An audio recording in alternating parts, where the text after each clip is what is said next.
स्वावलंबन से ही व्यक्ति में स्वाभिमान की भावना जागृत होती है। उसे किसी के सामने ना तो हाथ फैलाने पड़ते हैं, ना किसी के सामने मुँह जोड़ना पड़ता है। स्वावलंबी व्यक्ति सदैव सुखी रहता है, अपना काम स्वयं करता है, किसी भी काम को वह छोटा नहीं समझता है। नेपोलियन फ्रांस का सम्राट था। एक बार घोड़े पर बैठकर कहीं जा रहा था।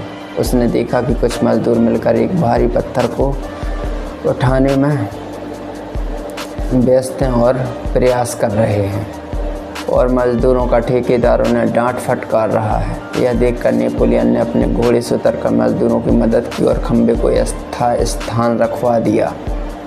बाद में ठेकेदार को पता चला कि वह स्वयं सम्राट था, तो वह बहुत लज्जित हुआ। स्वावलंबन से ही आंतरिक शक्ति का जागरण होता है। यह वह अमोघ मंत्र है जिससे सभी कामना पूरी हो सकती है। स्वामी सत्यदेव जब अमेरिका में थे तो एक दिन उनका जूता फट गया। जूते को सिलवाने के लिए एक मोची की दुकान पर गए। उन्होंने मोची से कहा, जल्दी इसकी सिलाई कर दो। मोची ने धागा और उसके सामने रख कर कहा, अभी मैं बहुत व्यस्त हूँ, आप स्वयं जूते की सिलाई कर लीजिए। मोची की बात स्वामी जी को बड़ी अपमानजनक लगी। उन्होंने क्रोध में भरकर कहा, तुमने क्या मुझे मोची समझ रखा है? क्या अब मैं जूते की सिलाई जैसा नीच कार्य करूँगा? यह सुनकर मोची ने मुस्कुराते हुए कहा, महाशय, मैं एमए का छात्र हूँ। मेरे पिता बहुत धनी व्यक्ति हैं। स्वामी जी ने आश्चर्य भर कर कहा, फिर तुम यह छोटा काम क्यों कर रहे हो? इसलिए कि मैं अपनी रोजी रोटी स्वयं कमा सकूं। हमारे विद्यालय में सबसे पहले यह सिखाया जाता है कि हमें अपना काम स्वयं करना चाहिए। अतः खाली समय में मैं समय का सदुपयोग करता हूँ ताकि अपना जेब का खर्च स्वयं निकाल सकूं। भगवान कृष्ण राजा नंद के पुत्र थे। उन्हें धन वैभव की क्या कमी थी, परंतु उनकी शिक्षा दीक्षा के लिए राजा नंद ने उन्हें सांदीपनी ऋषि के आश्रम में भेजा। वहाँ सुदामा उनके सहपाठी थे। आश्रम के सभी छात्रों को आश्रम की व्यवस्था स्वयं करनी पड़ती थी, चाहे वह आश्रम की सफाई करना हो अथवा जंगल से लकड़ी काट कर लाना हो। प्राचीन भारत के सभी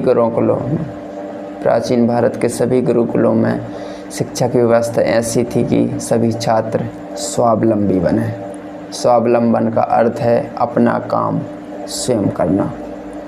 दूसरों पर निर्भर रहना परावलंबन कहलाता है। ईश्वर चंद्र विद्यासागर कलकत्ता के एक अत्यंत प्रसिद्ध महाविद्यालय में प्राचार्य थे। एक बार वे स्टेशन पर टहल रहे थे। ट्रेन आई और एक सूट बूट नौजवान उतरकर चिल्लाने लगा, कुली कुली। केवल एक संदूक भर था उसके पास जिसे वह स्वयं उठा सकता था, पर इसमें साहिबी शान जो टूट जाती। विद्यासागर ने उस युवक का सामान उठा लिया और कॉलेज के छात्रावास तक पहुंचा दिया। युवक ने मजदूरी के पैसे देने चाहे तो उन्होंने कहा, मैं मजदूर नहीं, मैं तो केवल तुम्हारी सहायता कर रहा था। संयोग से उस युवक को उसी विद्यालय में प्रवेश लेना था जहां विद्यासागर जी प्राचार्य थे। अतः जब युवक ने प्राचार्य के कमरे में प्रवेश किया तो अपना सामान उठाने वाले व्यक्ति को प्राचार्य की कुर्सी पर सामने बैठा हुआ पाया और देखकर उसकी सिट्टी विट्टी गुम हो गई। पर विद्यासागर ने उस युवक का मुस्कुराकर स्वागत किया और उसे भी स्वावलंबन होने का पाठ सिखाया। धन्यवाद।